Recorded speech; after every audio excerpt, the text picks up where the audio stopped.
Hi book lovers, welcome back to my channel. So September's here and I thought it would be fun to do a little autumn reading plans along with the readathons that typically come out this time of year. Autumn's probably my favourite month and I really love the kind of seasonal trends that come out around this time of year, especially all the cosy, witchy, spooky books, but we'll get on to that.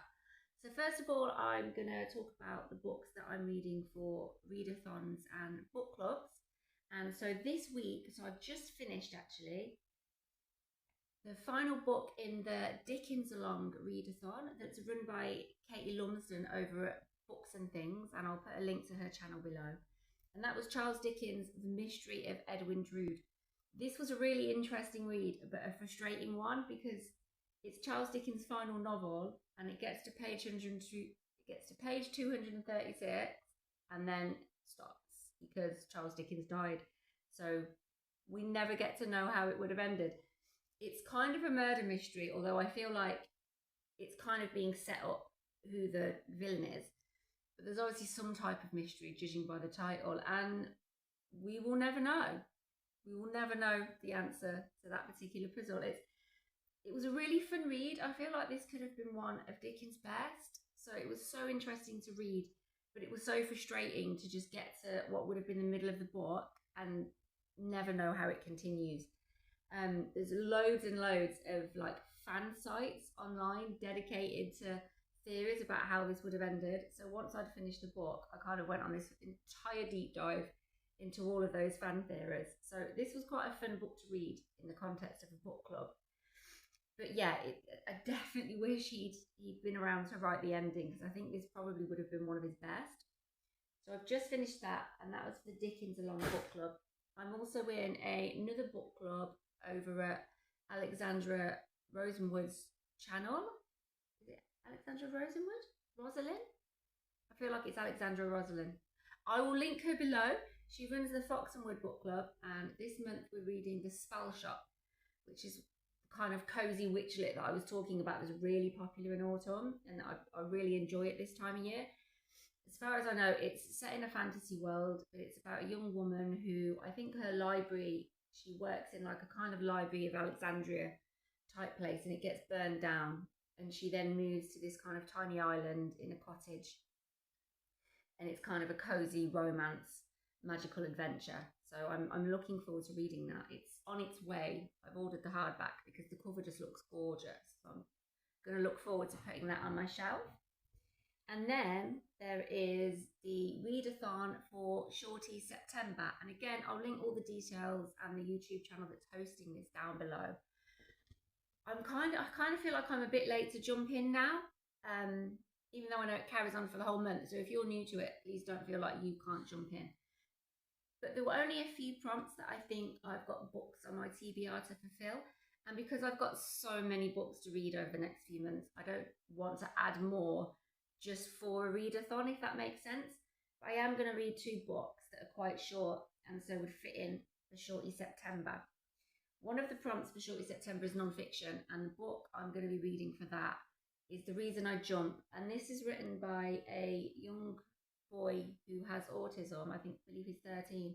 And it's short chapters all written around the theme of questions that people often ask him about him and his autism and how it manifests for him.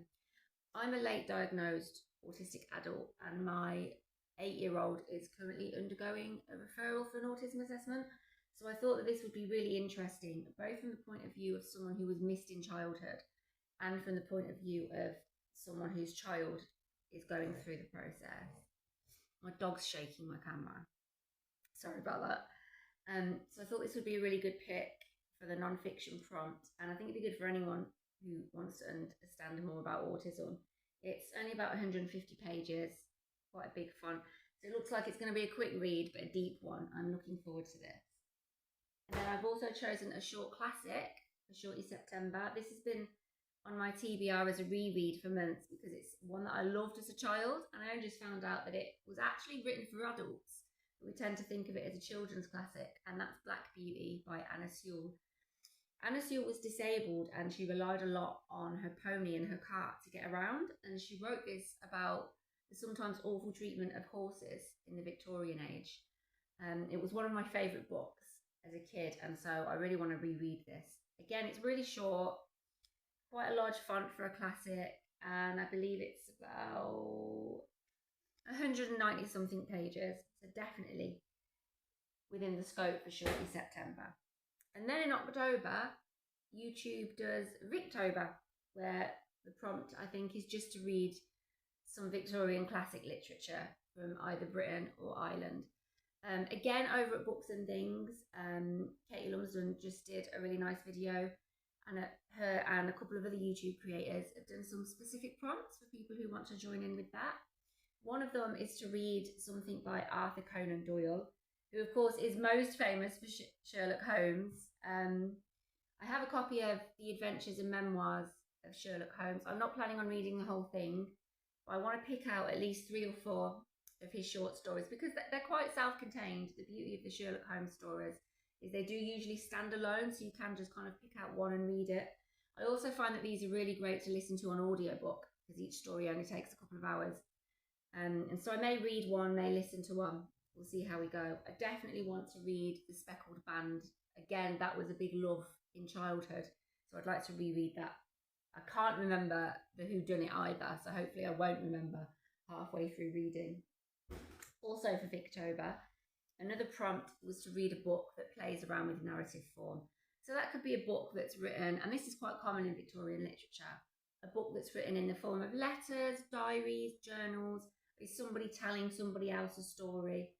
And because I also want to read some spooky classics for Halloween, I've chosen Dracula for my Victober read. I'm going to actually, my plan, once I finish trick-and-treating with the kids, is actually to kind of sit down by the fire, some spooky candles on, and read Dracula on Halloween. I might do a vlog about that. I've also chosen some other spooky classics to read kind of around Halloween and in spooky season. I want to reread Frankenstein by Mary Shelley. That's another one I haven't read for years. This could also be a good recommendation for Shorty September because this is also quite short. I think it's only around 170 something pages. It's obviously a great classic to read in spooky season. I also picked up from the library a 1930s, so more modern classic, Daphne du Maurier's Rebecca.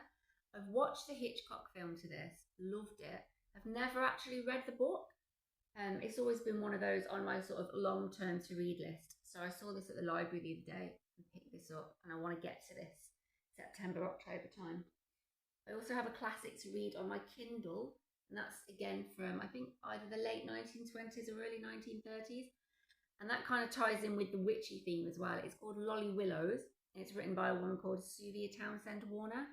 And I believe the premise is about a kind of spinster aunt type figure who gets fed up with the demands of her family, moves to a cottage in the woods, has a relationship with the devil, and becomes a witch, as you do.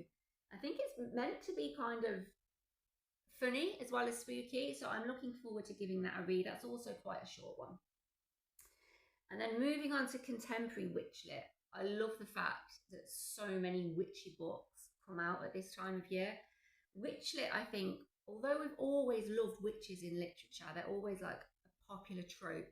It seems to have really exploded over the last few years. So witch lit has almost become a genre of its own, but with all these little subgenres. So you've got kind of historical witch lit, which often looks at people and personalities around the historical witch trials, and they may not necessarily involve actual magic. They may just be more a historical telling, or sometimes they may. You also get the kind of cozy fantasy witch lit that I mentioned earlier, like the Spell Shop, that kind of involves small towns, cozy characters, often spells to do with herbs and flowers and things like that. I love all that as well.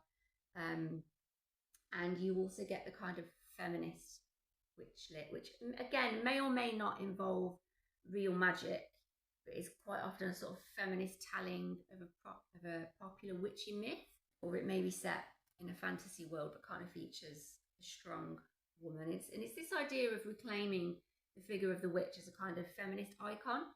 And the Book Leo did a really good video on this actually, and I'll link that down below as well. I don't know if I agreed with everything she said, but it was just a really interesting deep dive on the whole subject, and she makes some really good points actually. So some of the witch lit I've got for this season. I got sort of typical historic. I think it's set around, yes, it's set around the Lancashire witch hunts in 1620, so the early 1600s in England. It's called Cunning Women. And Cunning Women was the name that was used for kind of wise women in Britain and Ireland in sort of medieval, early modern times, and it was women who were herbalists, midwives. Maybe they did practice what would be seen as like benign magic. It wouldn't have been seen as witches. Witches was exclusively used for people who practiced curses and hexes, and then in early modern times became all tied up with this idea of kind of getting together in covens and worshipping the devil. And this is about actual cunning women who I believe become targeted as witches in the Lancashire witch hunts. This looks really interesting. I'm guessing it's got a bit of the kind of feminist retelling as well, because the tagline is, when women are cast out, they must find their own power. This looks really interesting. I also picked up, and I've been meaning to read this for a long time, Wayward by Amelia Hart. This has a kind of triple timeline, and I believe it follows women who are part of the same family, who all kind of find out that they have witchy powers. So one is set again in the early 1600s witch hunts, another is set in 1942, and then the next in the present day. And in the present day, the character goes to live in a little cottage which hides some witchy secrets. So this looks really interesting. For the kind of small town cozy witch fantasy, as well as the spell shop, I brought Old Flames and New Fortunes, which involves a woman who lives in a magical cozy town called Moonville. She runs a flower shop and she tells the fortune using flowers, and her ex turns up, and for some reason they get into the kind of fake dating situation. This just looks really sweet and cozy. I love the fact that so many of these books kind of focus on plants and herbs. Although I'm not actually much of a gardener, I feel like I'd really like to be. I'd like to be a green witch. I've also got A Poisoner's Tale, and this is more of a historical fiction, but I feel like it could stray into witch lit. So it's about a young woman in the Italian Renaissance who sells poisons to women who want to murder their abusive husbands. But she gets targeted by the Spanish Inquisition, and obviously because she's using herbs and poisons, the witch label does get attached to her. So I feel like this kind of could be classed as witch lit. A genre that I feel is quite adjacent to witch lit is the feminist myth retelling, so often focusing around the Greek myths, although other myths are becoming more popular now as well. On my Kindle, I have Lilith to read, and Lilith is a Jewish demon who comes around in Jewish folklore. She's also seen as a kind of sorceress, witchy figure, so I feel like Lilith kind of bridges the gap there. And then other feminist myth retellings I have are Ariadne by Jennifer Saint. If you don't know the Ariadne myth, it's set on Crete in ancient times, and it centres around the tale of the Minotaur. That's the guy with the kind of bull's head instead of a man's head, and the labyrinth. And I believe Ariadne is his sister, and I think she is supposed to be Ariadne is his sister, and when the Prince of Athens arrives to be a sacrifice to the Minotaur, Ariadne tries to help him. That looks interesting. Clytemnestra, which is about a Greek woman who, I believe, tries to murder her husband after he sacrifices one of their children to the gods. So this looks really interesting. Seems to be a murdering husbands theme going on here. Honestly, I'm very happily married. And finally, The Silence of the Girls by Pat Barker, which I believe is about the Troy myth, and it's about women in the Troy myth rather than all of the kind of heroic men. I actually got this at a bookshop in Rugby, and it was one of the blind date books where it's kind of wrapped up and you don't know what it is till it gets home. So I've never read Pat Barker before, so that's going to be an interesting one. And then I've just got some books from my general TBR that I'm really excited to read. So I want to get to them as soon as possible. Excuse me, I can't get my hand around my books. There we go. You'll have to excuse me. So I have a disability, and sometimes just picking things up can be a bit of a drama, and I put them far too low down. I should have put them on the table next to me. Anyway, so I have 4 books I really want to get to over the next couple of months. One is The Story Collector by Evie Woods. This is also centered around, I think, a dual timeline, folklore, fairy tales. It's set in rural Ireland. I loved her last book. So The Lost Bookshop was possibly my favourite read, definitely one of my favourite reads of 2023. I've just managed to accidentally throw the book across the room. It was my favourite read of 2023, and I'm hoping that The Story Collector, if it's not damaged beyond repair, is going to be just as good. I've also taken the plunge and decided to read the BookTok favourite, A Court of Thorns and Roses. I've kind of been avoiding this because it's so big, but because I've also seen some, I guess, controversial opinions about it. I've just almost been avoiding it because I don't want to be getting into any online drama. But it does look like the kind of thing I might enjoy, and so I saw it on sale, and so I'm going to give it a go. Who knows, maybe it'll be a whole new favourite series for me. I really hope I don't hate it. I've also got a book which I got is another blind date with a book that I'd never heard of before. It's a YA fantasy called Blood Scion. I think it's sort of shading into sci-fi a little bit. I don't think this is the kind of thing that I would normally have picked up, but it does look really interesting, so I'm definitely going to get to that. And it's just a beautiful cover as well. And then finally, and this may be the next book I pick up because I was so excited when I opened it. If you've seen my other videos, you'll know that I absolutely loved Fourth Wing, so I had to get the sequel, Iron Flame. I know that this book is not necessarily the most loved on BookTube. I've seen, it's a huge BookTok favourite, but I've seen a lot of BookTube videos in my feed kind of slating this book and its predecessor, Fourth Wing. I loved Fourth Wing, I'm sorry, I just loved it. I originally read it because the author and the main character in these books has got Ehlers-Danlos syndrome, which I also have. And I did do a whole video on the disability representation. But it's just a great story. I loved it. I thought it was great. No apologies. Thought it was fantastic. I'm 43 years old, and yes, I love dragon romantasy. Bring it on. And so I can't wait to read Iron Flame. I think this is a gorgeous cover as well. It's kind of really shiny. I don't know if the camera does it justice, but it's going to look fantastic on my bookcase. And I've just bought a whole new bookcase as well because I now have so many books to put on it. So that's my autumn reading plans. Apologies for the throwing and dropping of books. I will now be doing videos every 2 weeks for a while rather than every one because I've got quite a lot on, and I need to kind of look after my health and my energy levels.